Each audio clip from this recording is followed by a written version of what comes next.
In the quiet village of Eldenbrook, nestled between rolling hills and ancient forests, a sinister presence had begun to stir. It was a presence that had lurked in the shadows for centuries, whispered about in hushed tones by the village elders. They called it the Shadowing, a malevolent force that sought to possess the souls of the living. At the heart of Eldenbrook stood an old, dilapidated mansion that had long been abandoned. Its windows were shattered, its walls overgrown with ivy, and its aura carried an eerie weight. The villagers avoided the mansion, believing it to be the source of the shadowing. But as time passed, curiosity overcame fear, and a group of young friends decided to venture inside. The group consisted of 4 friends: Eamon, the brave and adventurous leader; Eliza, the insightful and cautious one; Luka, the mischievous prankster; and Isabella, the curious and artistic soul. Armed with flashlights, they pushed open the creaking door and entered the mansion's dimly lit foyer. The air was thick with a foreboding energy. As they explored, the friends discovered an old journal on a dusty shelf. Its pages contained cryptic writings and sketches of demonic symbols. The journal belonged to a man named Alistair Thorne,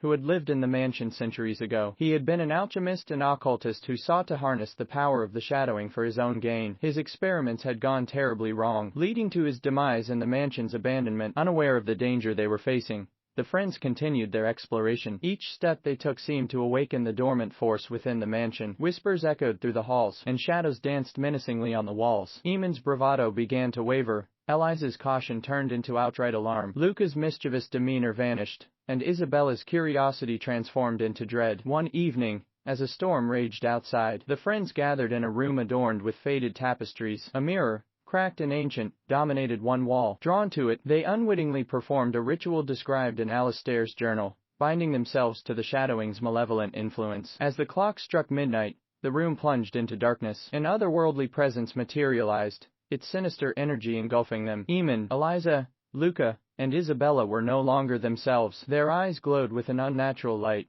as they were possessed by the very force they had sought to understand. Days turned into weeks, and the village of Eldenbrook grew more somber and deserted with each passing moment. The possessed friends, now vessels for the shadowing's malevolence, wreaked havoc on the village. Fear gripped the hearts of the remaining villagers as they watched their once peaceful community descend into chaos. But hope flickered in the form of a wise old woman named Serafina. She was a guardian of ancient knowledge, one who had encountered the shadowing before and survived its grasp. Armed with rituals and incantations passed down through generations, Serafina embarked on a perilous journey to free the village from the possessed quartet. The final confrontation took place within the mansion's cursed halls. Serafina faced the possessed friends, their eyes gleaming with malevolent power. With incantations and symbols etched into the air, she summoned her strength to battle the ancient force that had haunted the mansion for centuries. A fierce battle ensued, a clash of wills and magic. The very fabric of reality seemed to warp as the shadowing fought to maintain its hold. But Serafina's knowledge and determination prevailed. Through a combination of ancient rituals and heartfelt pleas, she managed to sever the connection between the possessed friends and the shadowing. As the darkness receded,